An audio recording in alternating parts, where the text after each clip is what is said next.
बस चले की कार फुल व्यवस्था बा हो। पार्लर में जाइए ड्यूटी बढ़ाइए लइकन से खर्चा हम करवाइए। बॉबी बनारस के पान भइलू, बॉबी बनारस के पान भइलू, कातना लइकन के जान भइलू, गोरी लागत कि अब के सियान भइलू।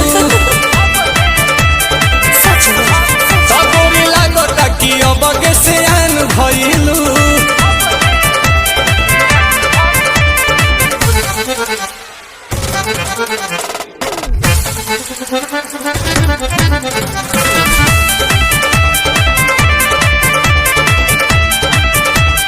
कुछ भी बोलते हो। दिलवा के कहले बारू चोरी हमार तू तो गोरी, टुकुर टुकुर ताकि तोहार ओरी बुझाई।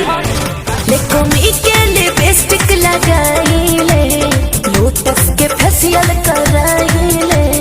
एही से अजोरिया के चांद भइलू, एही से अजोरिया के चांद भइलू, कातना लइकन के जान भइलू, गोरी लागत कि अब के सियान भइलू। हाँ गोरी लागत कि अब के सियान भइलू।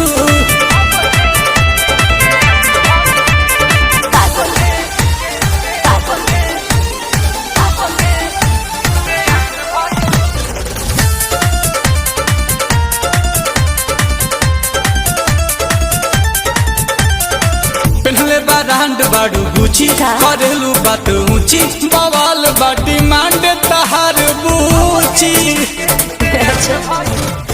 बिकिनी हॉल के कहल हो, करता रानील कमल हो।